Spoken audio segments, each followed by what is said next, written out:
Hey, what's good, YouTube? It's your boy Trizzy Hendrix, and you feel me? Right now, we about to be reacting to why everybody hates my goat, bruh.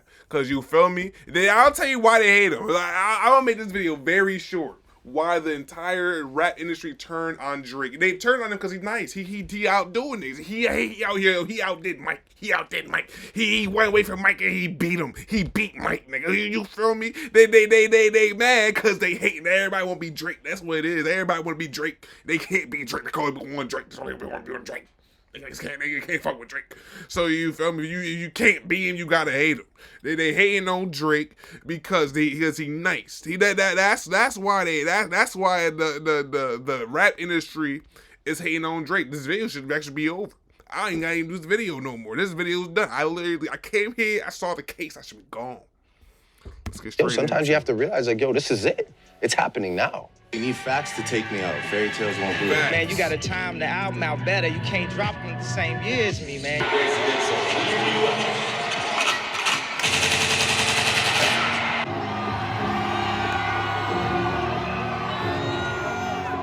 By the spring of 2024, the conversation around Drake had shifted in a way few people expected. What began as isolated tension suddenly looked like a coordinated front. Multiple artists, some former collaborators, others longtime rivals, were now openly aligned against him. When Drake described the situation as a 20 versus 1, it wasn't just frustration talking. It was an acknowledgement that the scale of opposition had become impossible to ignore. Let me break it down. Let me break it down. Avengers Doomsday. The rap niggas is like Suri and them niggas. Maybe the Fantastic Four. Drake is like the best version of Dr. Doom, bro. You feel me? Everybody's scared of Drake. Drake, Dr. Doom, the Iceman. Cause you know Iceman, if you don't know about Marvel, he's one of the strongest mutants. Everybody is so mad that Drake is so nice they can't do nothing with him. They like in the summer, how many people they take to this Drake and what they do? Nothing. Drake. Talking. It was an acknowledgement that the scale of opposition had become impossible to ignore. What the fuck is this, a 20v1, nigga? What's a prince to a king? He a son, nigga. Yeah, you feel me? What they talking about? It's Drake. Iceman. That's why we in the snowstorm right now. We in the snowstorm because Iceman coming soon. You feel me? You see how the whole world is shaking and shook? Because Iceman's coming out. Drake caused the snowstorm. Drake, this is Drake's rollout. He caused the snowstorm for Iceman. I'm calling it. It wasn't a single feud boiling over. It was a convergence. Producers, rappers, singers, and label veterans all appeared on the same projects, echoed the same themes, or aimed their lyrics in the same direction. The perception formed quickly. Make some drums. Drake wasn't just being challenged artistically, he was being resisted culturally. What made the moment especially volatile was timing. These disses didn't arrive randomly. They followed years of subtle tension, industry competition, and unresolved personal issues that had never fully disappeared. For more than a decade, Drake had occupied a rare position in hip-hop, commercially dominant, genre-spanning, and deeply embedded in the business side of music. That dominance earned admiration, but it also bred resentment. As lines hardened, what looked like individual grievances began to resemble a collective statement. Albums were structured around mistrust, verses referenced loyalty and betrayal. Even artists with no direct lyrical attacks were standing on stages and track lists that sent a clear message. To understand why so many people seemed willing to move at once, it's necessary to trace how the first cracks formed. Starting with the producer, many believe lit the fuse, and the quiet moments that escalated into open warfare. Drake, his verse leaked. Why did that version not make the album? I was just in the studio with Drake one time, and he heard that one. I was that's the transverse. Oh, that shit's tough. You feel me? I only listened to the transverse with Drake's on it. I see the pain. I see the pain in your eyes. Something like late tonight. You feel me? I only listen to the Drake version because it's on SoundCloud and actually Juice WRLD's in it. Juice WRLD's cool. It's cool. It's cool. Alright, so I made this video a few days later, right? And I was going back just like checking the video, editing the video. And I realized, I was like, why would I not just play the Drake transverse? So that's what we're about to do. It's a banger. Yeah, I see the pain. I see the pain in your eyes. Somehow I relate tonight. It would be different if we were like, girl, but we're nothing alike. Honestly, just never mind.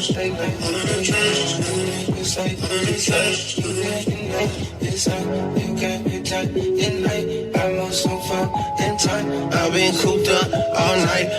cooped up all night. I'm on 2 Qs, feel right. I'm so sleazy, can't write. Been on FaceTime all night. Draining my battery, draining my life. Yeah. We go so far back in time. If you gon' talk to me, say what I like.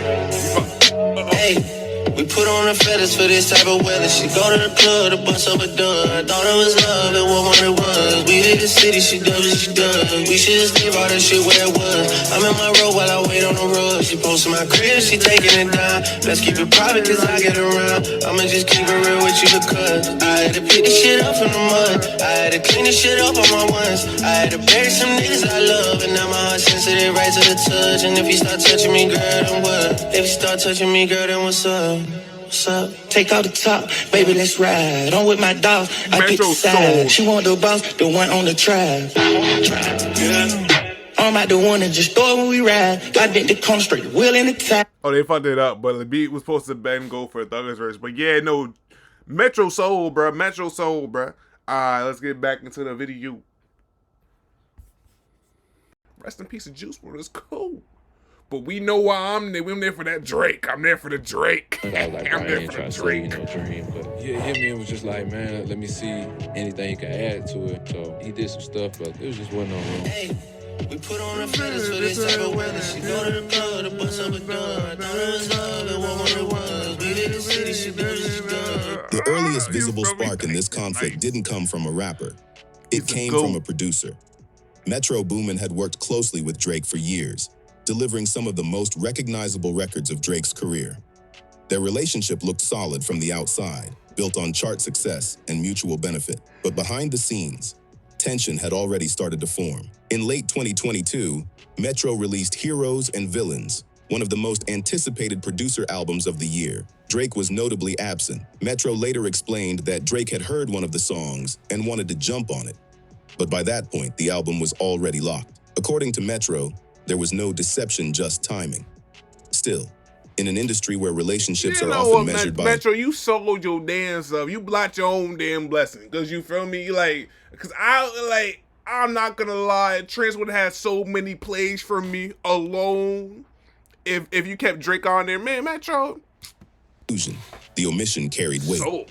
The situation escalated quietly after Drake's collaborative album with 21 Savage, Her Loss, began outperforming Heroes and Villains during award season. When Her Loss repeatedly... That alone, Her Loss, shit, I bopped Her Loss. I bopped it. ...rap album of the year over Metro's project. Metro posted and quickly deleted a message suggesting the awards were political and meaningless to him. The damage, however, was already done. The frustration was public. Even if briefly, Drake appeared to respond without naming names, criticizing tweet and deleters, and accusing unnamed figures of moving indirectly instead of standing on their words. It was subtle, but the implication was clear. Whatever mutual understanding once existed was beginning to crack. Whether it was the album exclusion, the awards, or simple ego, the relationship no longer looked neutral. What mattered more than the cause was the reaction. Metro didn't respond with interviews or explanations. He responded with music, and he didn't come alone. That response would pull in Future, reshape alliances, and turn private tension into something much louder. Future's involvement is what transformed a quiet producer feud into something far more serious. Unlike Metro, Future had a long public history with Drake. Their collaborations once dominated radio and streaming, and for years they were viewed as natural allies. Yep. So when Future aligned himself with Metro's opposition, it signaled that this wasn't just about business, it was personal. Oh. The exact origin of the split between Drake and Future has never been confirmed. Their last major collaboration appeared on Future's album, Y'all know how I feel about Kendrick Lamar, bro. You feel me? He ain't been good since 2016. I've been saying he ain't been good since 2016. He's good on some features. But that's it. He's only good on what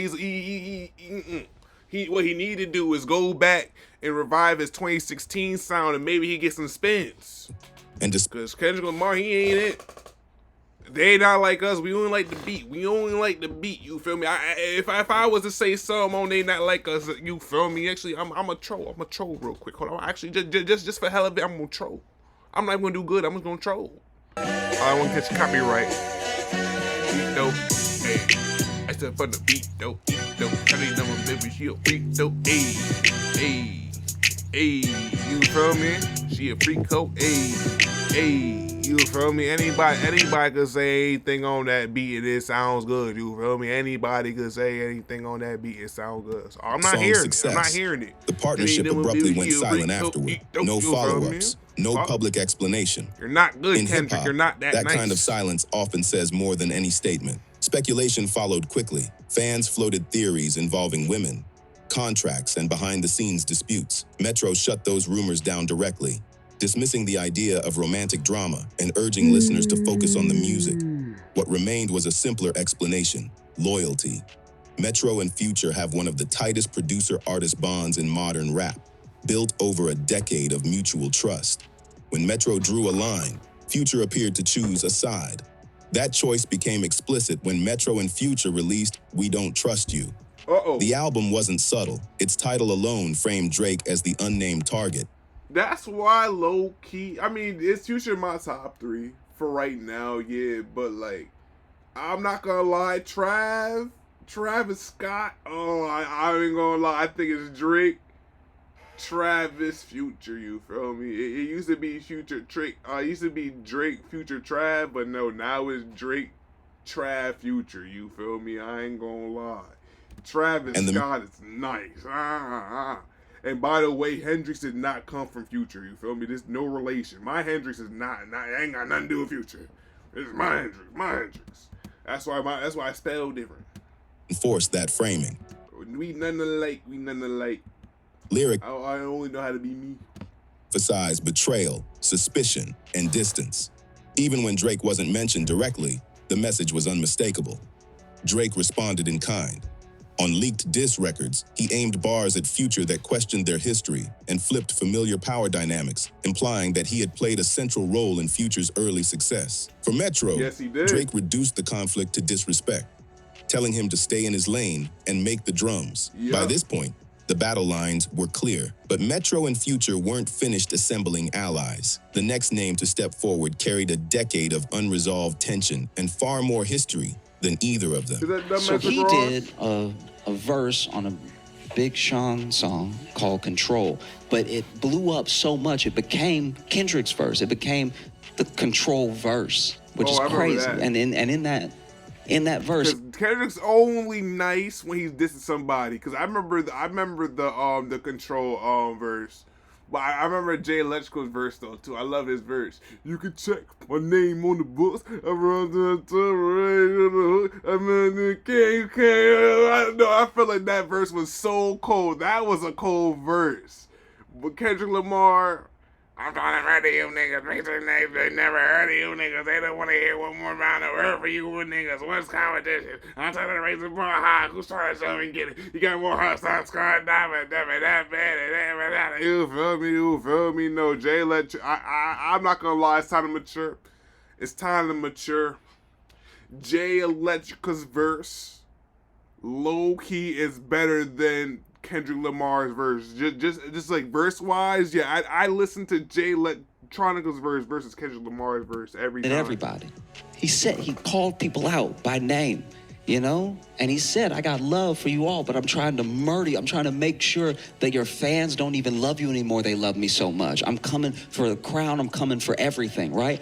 And just about everybody thought that it was actually pretty dope. It was actually like, okay, hip hop as a sport, like hip hop as, you know, a fun thing, a contest to see who's actually the best, because everybody calls themselves the best on every song. Eventually, someone has to be the best.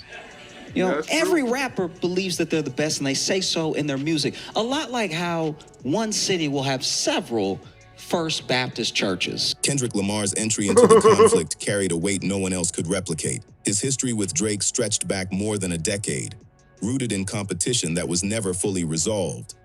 Early on, the two artists appeared aligned. Drake brought Kendrick on tour in the early 2000s, co-signed. Yeah, like, didn't Drake put Kendrick Lamar on, and he's trying to bite the hand that feeds him? That's crazy, bro. You feel me? You can't trust niggas like Kendrick, bro. You feel me? You gotta watch out for niggas like Kendrick, bro. Kendrick is a shiesty nigga.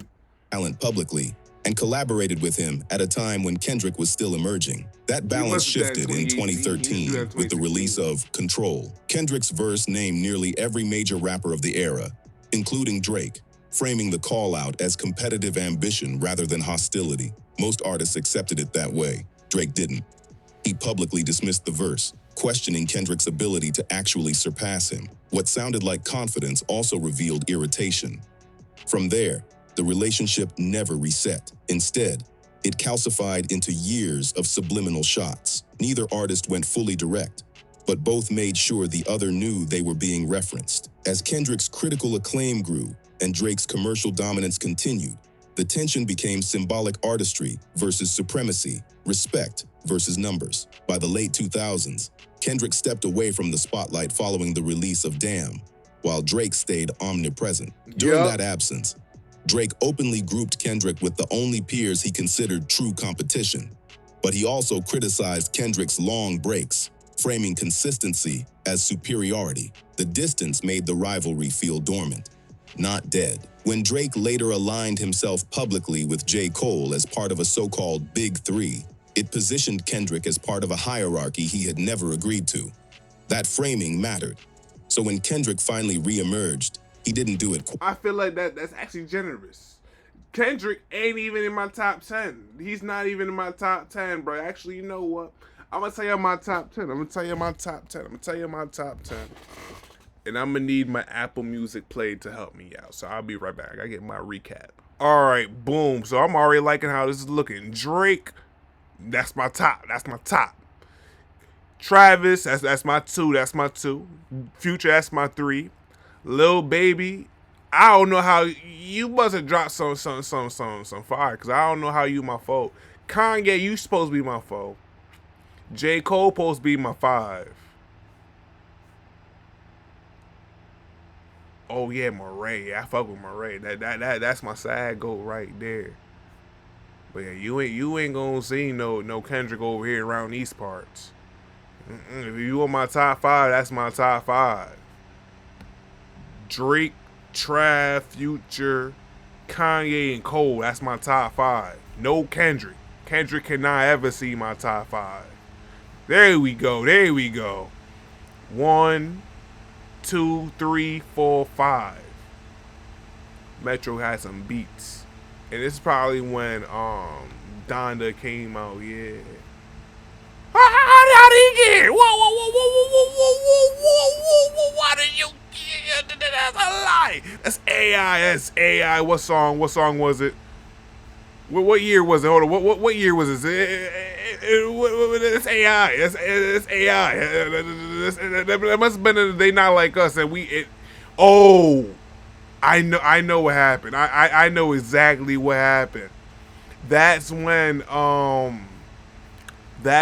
the Like That song and like the whole album came out. 'Cause I listened to the few. I think that's what. I don't know what the fuck happened. I think that's what happened. But I don't know how he infiltrated my what's it called, because I do not listen to Kendrick. I'm actually mad that he actually infiltrated my thing. He chose his moment, his collaborators, and his message carefully. The silence ended not with subtlety, Cole, but with intention. And when Kendrick spoke again, it would shift the entire conflict into open confrontation. Remember when Kendrick Lamar's verse on Future and Metro Boomin's album ignited the Drake beef a year ago? Motherfuck the Big Three, nigga, it's just Big Me, nigga. I'm really really like that. And your best work is a light pack, nigga. Prince outlived Mike Jack, nigga. The moment that shattered any remaining ambiguity arrived with Kendrick. I did like that song. I did like that song. That's before I knew it was a diss. Lamar's verse on Like That.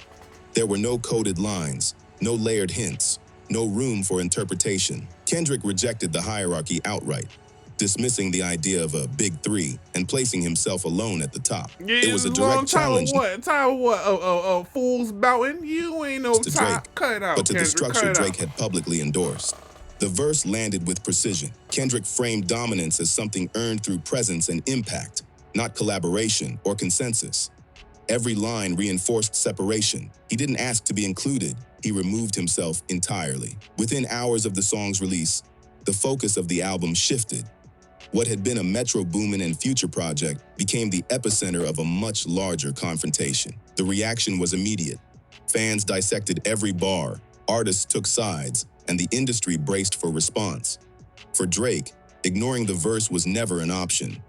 He later insisted the tension had existed long before the song, and history supports that claim. Years of subliminals had already set the stage. Like That simply tore down the curtain. Drake's reply arrived through leaked diss tracks rather than an official release. On push-ups, he aimed most of his attention at Kendrick, mocking his stature, questioning his relevance during long absences, and reframing Kendrick's acclaim as selective. But Drake didn't stop there.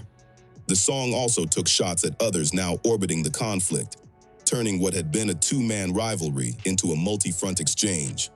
With one verse, Kendrick had forced clarity.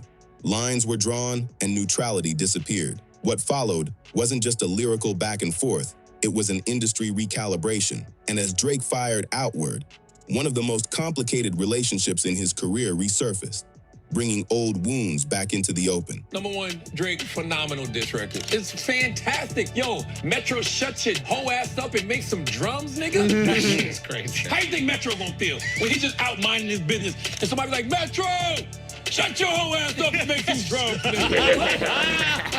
And this nigga Drake sent a drum line to Magic City. Was Metro in there? I don't even fucking know. It don't matter. This guy is diabolical. I like wartime Drake.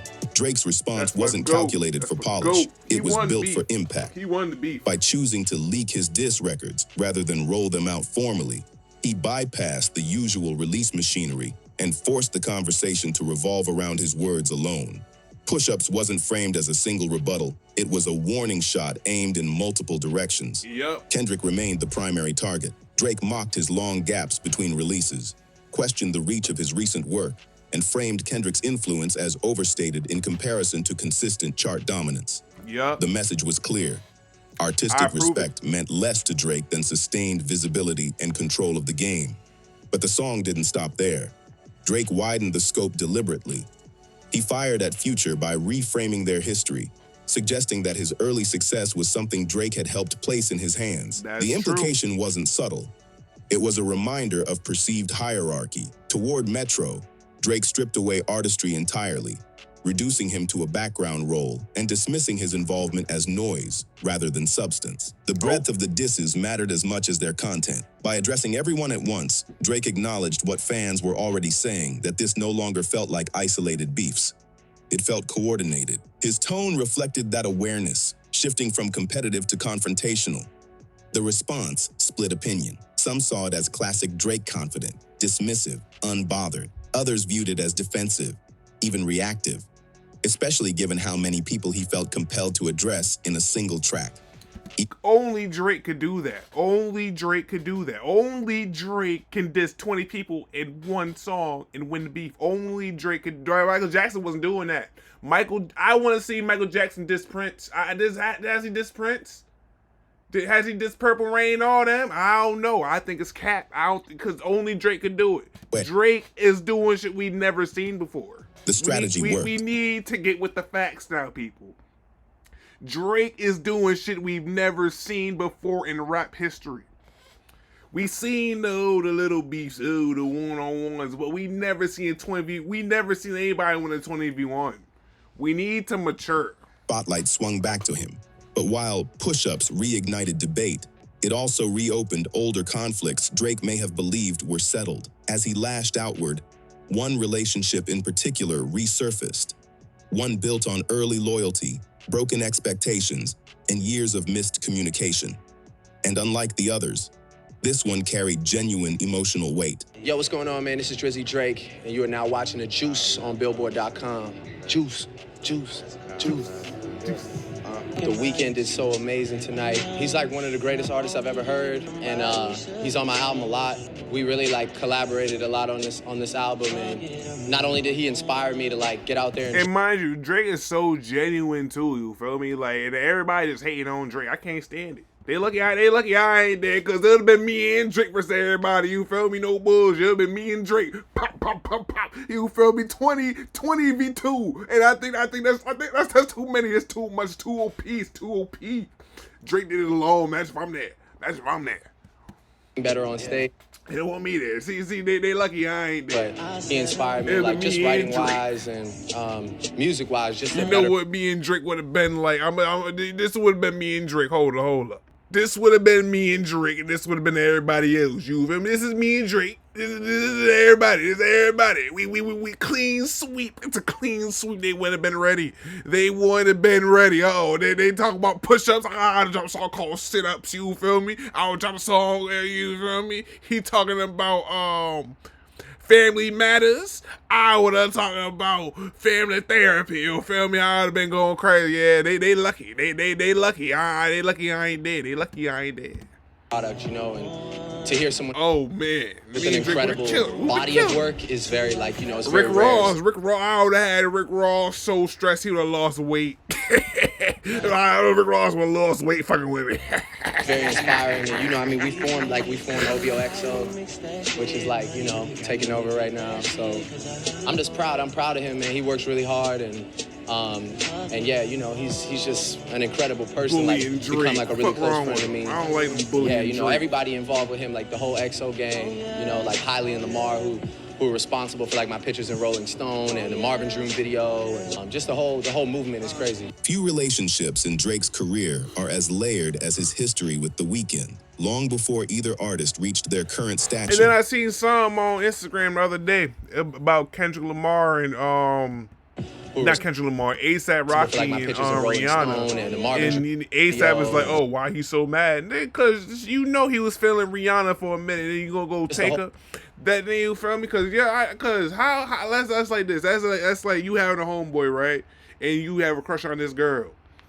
And next thing you know, your homeboy is like, you know, that girl kind of look kind of good. I'm gonna take her. Have I done that before? Kinda, but yeah, I actually haven't done it before. Okay, I done it before. I pulled an A$AP Rocky before, but we ain't talking about me. We talking about Drake. I would never do the Drake. I would never do the Drake. But yeah, and then A$AP was like, why you so mad? Because you that's fucked up. That's fucked up, A$AP Rocky.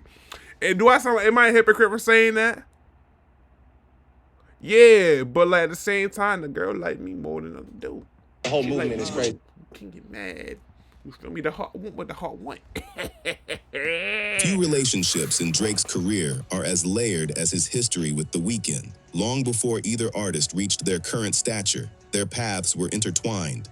Drake discovered The Weeknd's early music around 2010 and immediately recognized its potential. By 2011, Drake was publicly supporting him, collaborating with him, and helping introduce his sound to a wider audience. Their creative overlap peaked during the making of Take Care. The Weeknd contributed vocals and writing to several tracks, and his atmospheric style helped shape the album's identity. At the time, Drake spoke openly about wanting to remain closely involved in The Weeknd's career. Behind the scenes, it was widely understood that Drake hoped to sign him under the OVO banner. That plan unraveled in 2012 when The Weeknd signed a deal with Republic Records instead. Drake's disappointment was subtle but visible.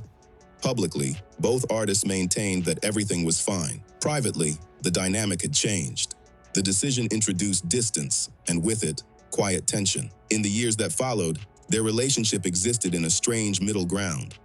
There were no direct attacks, but there were interviews that hinted at regret, especially from The Weeknd, who later admitted that giving away music intended for his own debut album was a difficult choice. Still, he acknowledged that Drake's early support played a major role in his rise. By 2017, they appeared to have repaired things, even showing up at each other's performances. But unresolved issues have a way of resurfacing. Rumors involving relationships, ownership, and credit began circulating again, and subtle lyrical shots followed on both sides. Drake would later reflect that the real loss may have been years of silence between them, years when communication broke down despite mutual success. That admission suggested something deeper than rivalry, a partnership that never fully healed. When The Weeknd eventually reappeared alongside Metro and Future, the alignment felt intentional. It wasn't just a feature, it was a statement. And for Drake, it reopened a chapter he may have hoped was finally closed. And then there it is. First you... A$AP Rocky too. A$AP Rocky too. He got some okay songs. He was nice with Playboy Cardi. When he rhymed Playboy Cardi, he nice. But can I name 5 A$AP Rocky songs top of my head right now? There's every time I spend my time drinking wine, feeling fine. I only know that songs because like every time I used to open up my album music, that was like the first song I ever used to play in my head. I mean, not play in my head, playing my laptop. It used to be so annoying. But that sample was tough though. That sample was tough. But anything besides that, life. And like I love bad bitches. That's a fucking problem. But I only remember Drake, Kendrick, and 2 Chainz. You feel me? Who else was on that song? What in the Soulja Boy just happened there? A$AP. What A$AP say? A$AP red like me. You from? I don't remember. DJ back in this thing already. That's Soulja. That's my bar. He copied my whole flow. So I stole your... We all know Drake and Rihanna. Drake's been very public about his love for Rihanna. Hang on. Yup. She's someone I've been in love with since I was 22 years old. ASAP. Rocky's fallout with Drake followed a familiar pattern: loyalty, success, and a relationship complicated by one person neither of them could avoid. Early in Rocky's career, Drake was instrumental in giving him exposure. He brought Rocky on tour, co-signed his talent publicly, and treated him as an equal rather than a subordinate.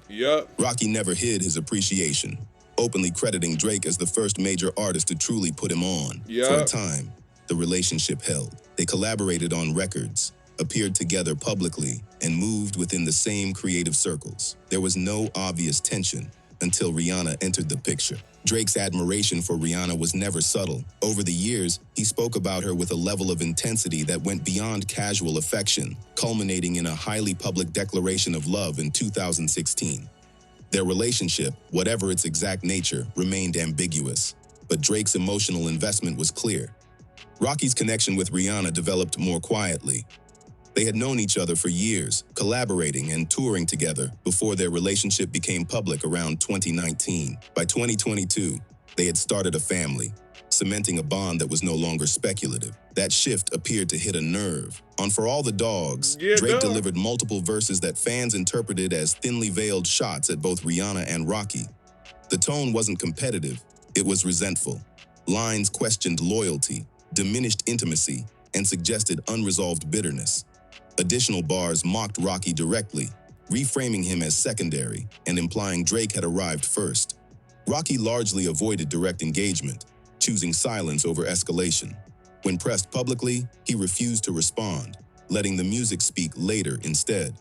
That response eventually arrived on Metro and Future's second album, where Rocky dropped one of the clearest statements of the entire conflict.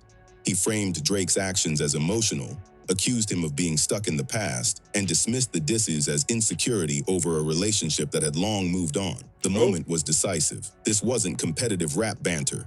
It was personal closure delivered publicly, with Rocky now openly aligned against him. Drake wasn't just facing rivals. He was confronting former friends who believed he'd crossed lines that couldn't be uncrossed. Rick Ross drops music video for his Drake diss, Champagne Moments. So on Tuesday, he dropped the video. He also uploaded this picture to his Instagram with the caption. This is the fastest I've ever seen Rick Ross move. I mean, Rick Ross, Drake did so much for you, man. And you want to do this, you feel me? I can't believe Rick Ross. You surprised me out of everybody. You surprised me the most. That says, when you see me, you check me. The video also has 3.1 million views on his YouTube channel if you want to watch it. Comment yes or no if you think Rick Ross is better than Drake. And don't forget to follow me for never all the hot news. Rick Ross entering the conflict caught many people off guard. Unlike most of the artists now opposing Drake, Ross had maintained a largely positive relationship with him for over a decade. They collaborated frequently, celebrated each other publicly, and even floated the idea of a joint album as recently as the early 2000s. There was no obvious buildup suggesting a major fracture. Their history included one brief strain during Drake's feud with Meek Mill, who was signed to Ross at the time. Ross sided with his artist, as expected. But once Drake and Meek reconciled, the tension disappeared. By 2017, Ross and Drake were working together again. And in interviews well into 2023, Ross spoke about Drake with admiration, describing their relationship as close that made the sudden shift harder to ignore. In early 2024, Ross quietly unfollowed Drake on social media. Not long after, Ross appeared on a project that was openly hostile toward Drake, even if his verse didn't directly address him. The move alone suggested alignment, and Drake noticed. The situation escalated when Drake invited Ross's recently separated ex-girlfriend to one of his shows, an invitation she publicly shared. The message felt deliberate. Soon after, Drake's diss track surfaced with pointed bars aimed at Ross, mocking his age, questioning his chart success, and implying that Ross's biggest records existed because of Drake's involvement. Ross responded immediately, and unlike some others, he didn't keep it brief. He released a full-length... Actually, you know what? Let's actually fact check this. Let's fact check this.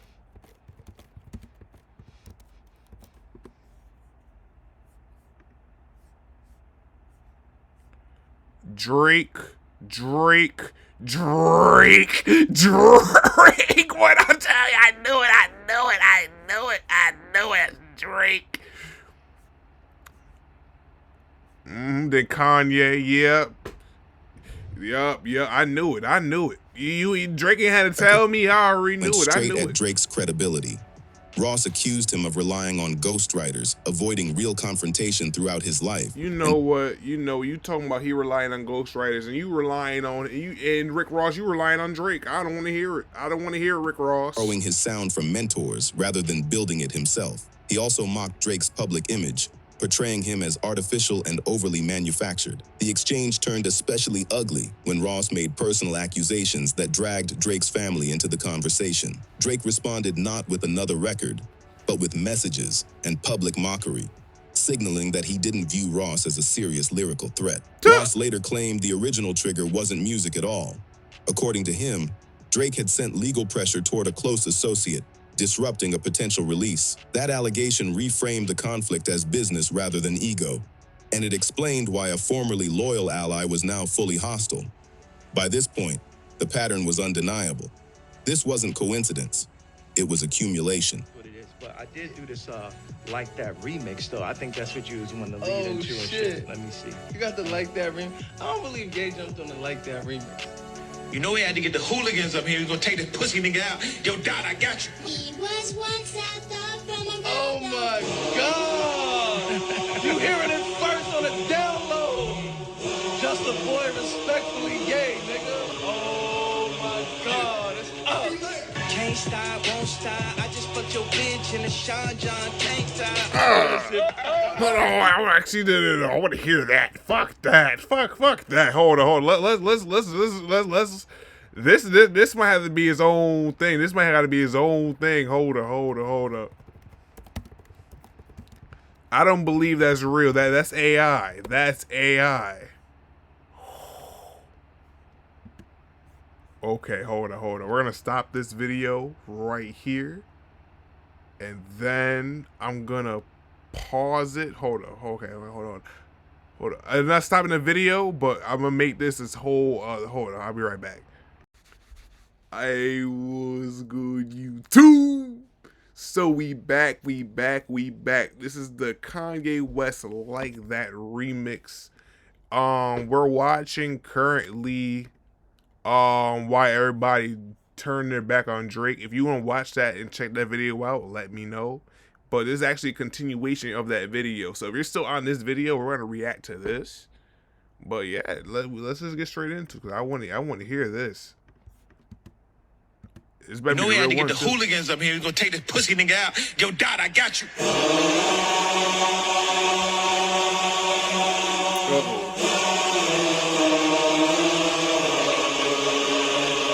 Hope he's not dissing Drake. Can't stop, won't stop. I just fucked your bitch in a Sean John tank top. Yeah. Treat a bad bitch like she average. I treat a bad bitch like a fat bitch. And they never let me get money again. On my Cat Williams when they get funny again. Yeah, you see they tried to count me out.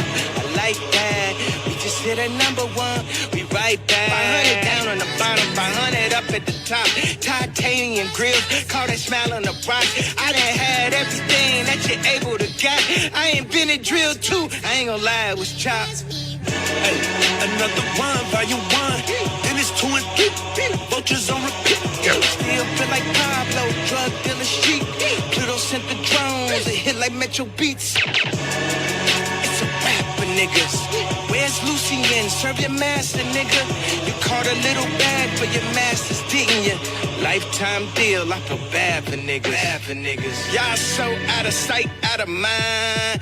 I can't even think of a Drake line. Play J. Cole, get the You can't think of a Drake line. I got you, Kanye West. You cut it out, cause you know what? You can't think of a Drake line, but then he goes write your songs, Kanye. Then he goes write some Ghost. I know the facts. I know the facts, Kanye. You don't know a Drake line? How about you recite some of your lines? I'm more than just an option. Hey, hey, hey. Refuse to be forgotten. Hey, hey, hey. I took a chance with my heart. Hey, hey, hey. And I can feel it taking over. I better find your... Cut it out, Kanye. Try, play this shit back 130 times. Young dope dealer selling dope, is you like that? Kicking doors, kicking in doors, is you like that? Young throw and lows, is you like that? All 24, you won't go, is you like that? My bottom really like that. If you like that. Stepping in balances if you like that. Pop another bottle if you like that. If you like that. DJ Fat. AP, she got pedicure for leaks. Taking out to the moon, got shit and they name on my feet. Banged it out like goon, now she got me playing for keeps. G6 and strong, we take through the week.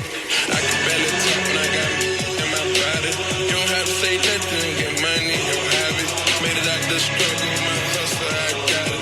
Came out the mud, ain't no dirt on my product. Young, nigga selling, is you like that? Kicking doors, kicking in doors, is you like that? Young throw, selling lows, is you like that?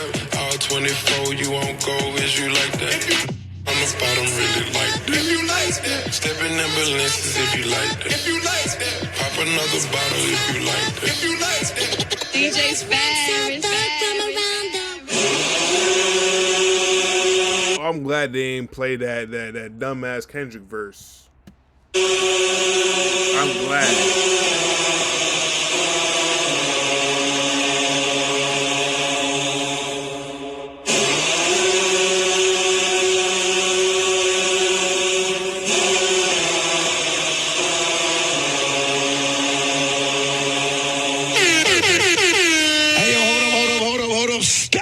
Power 92 is. That's tough. That's a tough song. Let's get back into the video. If you was on this video, make sure you like, comment, subscribe, and share. But we back into the next video. Whoosh. So we back. We had to check out the Like That remix. Run that shit back. You know we had to get That's the just hooligans tough. up here and Tough. take this pussy nigga out. Yo, Dot, I got you. Wow. It's some real adventure. When Ye come on, oh, it's really up. Oh, it's really up now. Oh, my God. Can't stop, won't stop. I just fucked your bitch in a Sean John tank top. Yeah. Treat a bad bitch like she average. Whoa. I treat a bad bitch like a fat bitch. And they never let me get money again. Oh, my Cat Williams when they get funny again. Yeah, you see they tried to count me out. I like that. We just hit a number one. We right back. Titanium grills, call that smile on the rock. I done had everything. Kanye West's involvement didn't follow the same emotional trajectory as the others. His conflict with Drake was never rooted in loyalty or friendship. It was built on suspicion, ego, and years of unresolved grievances. Early in Drake's rise, Kanye served as both mentor and collaborator. producing records and offering guidance that helped shape Drake's early sound. But that relationship was unstable from the start. By the mid-2000s, cracks were already visible. Kanye publicly complained that Drake dominated radio play, framing it as industry imbalance rather than competition. Still, nothing fully broke until 2018, when Drake's feud with Pusha T collided with Kanye's orbit. Kanye had produced Pusha's album and was blamed fairly or not for information that surfaced during the battle. Drake believed lines had been crossed and trust evaporated. From there, the relationship spiraled into pettiness. Kanye accused Drake of sneak dissing him and threatening his family. Drake accused Kanye of manipulation and betrayal. Apologies were issued, then undone. Even moments of apparent peace never lasted long. Every few years, a lyric, a rant, or a public appearance reopened the wound. By 2023, the tension had evolved again. Drake sampled Kanye's ex-wife on a song, reigniting speculation and resentment. Whether intentional or incidental, the move fit a pattern I think that was Search and Destroy, if I can remember. It was a Kim Kardashian line.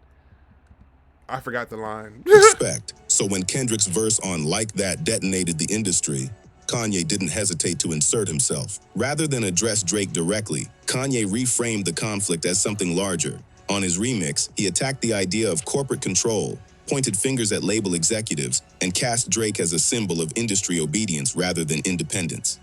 It wasn't just a diss, it was ideological. Kanye's entrance mattered because it validated the pile-on narrative. Another long-standing adversary had stepped forward, not out of loyalty to Kendrick or Metro, but out of his own unresolved resentment. And with Kanye involved, the conflict was no longer just about rap dominance. It had become a referendum on power, control, and who truly runs the game. But at the end of the day, when I listen to it and when it comes out and I see the talk, that shit don't sit right with my spirit. That shit make me feel. That shit Cole run out the beef. So what I want to say right here tonight is, in the midst of me doing that, I'm not gonna lie. Everybody said Cole was pussy for this. Everybody said he was a chicken. No, Cole was smart. Cole ain't want to get. Cole ain't want to get on nobody bad side. You see how everybody talking about Kendrick and Cole. I mean Kendrick and Drake. They ain't talking about Cole. Cole got out there. Cole was gone. And in that Cole got right up out of there. Trying to find a little angle and downplay this nigga's fucking catalog and his greatness. I want to say right now tonight, how many people think Kendrick Lamar is one of the greatest motherfuckers to ever touch a fucking microphone? Dreamville, y'all love Kendrick Lamar, correct? As do I. So I just want to come up here and be like, publicly be like, bruh, that was the lamest, like, goofiest shit. And I say all that to say, it made me feel like 10 years ago when I was moving incorrectly. And I pray that God align me back up on my purpose and on my path. You know what I mean? I pray that my nigga really didn't feel no way. And if he did, my nigga, I got my chin out. Take your best shot. I'm gonna take that shit on the chin, boy. As the conflict widened, fans began scanning every collaboration and public appearance for signs of betrayal. Not everyone associated with Metro and Future, however, was actually at odds with Drake. Some names were pulled into the narrative more by proximity than intent. J. Cole was the most prominent example. At the time the disses escalated, he had just finished touring with Drake and had recently collaborated with him on a song positioning them as peers at the top of the genre. When Cole appeared on Metro and Future's project, it immediately raised eyebrows. But his verse avoided the conflict entirely. There were no shots, no subliminals, no coded language. The timing made the appearance look worse than it was, but there was no evidence of animosity. If anything, it reflected Cole's tendency to move independently rather than choose sides. Travis Scott's name surfaced for similar reasons. He appeared on one of the albums associated with the anti-Drake wave. But again, his contribution contained no hostility. Clips from Drake's tour were misinterpreted as aggression when they were actually part of a recurring performance bit tied to their collaborative catalog. Drake even referenced Travis positively in his own diss material, undercutting the idea of real tension. Nav was another case of overanalysis. After Drake unfollowed Rick Ross, Nav did the same, sparking speculation that he had chosen a side. Drake responded with a cryptic post quoting one of Nav's own lyrics, which many read as sarcastic. But beyond social media gestures, nothing concrete followed. NAV didn't appear on diss records, didn't speak publicly, and didn't escalate the situation. These suspected rifts highlighted something important. Not every association was an attack. In a moment where alliances felt exaggerated, silence and neutrality were often mistaken for hostility. The real story wasn't everyone turning on Drake. It was how quickly perception could turn participation into opposition. Did you know that they felt like that about Drake? I'm from the old school, so I'm from the don't bite the hand that feeds you. I'm for the loyalty. It might just be good old hip hop. I'm better than you, you better than me. You gotta come out to the yard. Prove it. I don't know the story, but I was really shocked how everybody went against him. This is the first time I actually even talk about it. Like, I was confused. But what is it specifically about Drake that everyone hates? It's like, for everybody, all of the great, you, Weeknd, Pluto, Metro, Ross, Kendrick. Yeah. Like, there's something obviously wrong with this one individual that no one wants to speak about.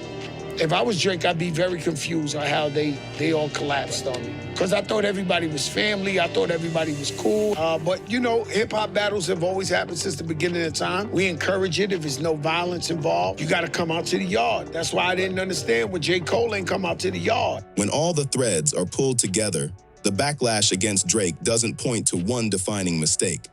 It points to accumulation. Years of dominance placed him in a position few artists ever reach, untouchable commercially, unavoidable culturally, and deeply embedded in the business side of the industry. That position brought power, but it also created distance. For some, the issue was loyalty. Former collaborators felt sidelined or dismissed once their usefulness faded. For others, it was ego public hierarchies, subtle dismissals, or lines that lingered longer than intended. In several cases, personal relationships blurred into professional ones, and resentment followed where boundaries weren't respected. There's also the matter of control. Drake represents stability in an industry that thrives on disruption. His consistency, while impressive, made him a symbol of the status quo. For artists who see themselves as challengers, that made him the natural target. Dissing Drake wasn't just about him, it was about pushing against what he represents. What makes this moment different from past controversies is scale. These weren't isolated grudges erupting independently. They overlapped. What? One move triggered Snowden, another. what? Old frustrations found new momentum in shared spaces, shit, shared that snow was albums, high and as shared hell. timing. Once the door opened, people who had been silent for years finally stepped through. Whether the conflict reshapes Drake's career or simply reinforces his resilience remains to be seen. He survived public feuds before, often emerging commercially untouched. But this wave feels less like rivalry and more like reckoning, a rare moment when dominance invites collective resistance. In the end, the question isn't why so many artists spoke up at once, it's why it took this long. So with all of these histories, alliances, and grudges colliding at once, do you think this was an overdue reckoning for Drake, or just the industry capitalizing on a rare moment of vulnerability? Drop your take in the comments, and if you want an even deeper story about how other major public figures reached this same breaking point, click the video next to this one. Yo, sometimes you have... But yeah, nah, make sure you like, comment, subscribe on the video, you feel me? It's Drake versus everybody out here. They just lucky I ain't dropped yet, cause oh man, it would've been me and Drake versus everybody. I'm telling you, Drake alone doing it, but don't add me and that motherfucker. Oh man, cause shit, just give me Kendrick. Just give me Kendrick, we good, you feel me? I can take Kendrick. Give me Kendrick. Drake, I'm not gonna lie, I'm gonna take a few ghostwriters. Give me your best engineers. Give me like 2 ghostwriters. And give me all the information, all the tea on Kendrick. I'll get Kendrick up out of here for you. You feel me? You could take everybody else, but give me Kendrick. Give me the ISO with Kendrick. I could take Kendrick. But yeah, nah, make sure you like, comment, subscribe on the video. You feel me? And share. But yeah, y'all, I'm about to get up out of here, y'all. Easy.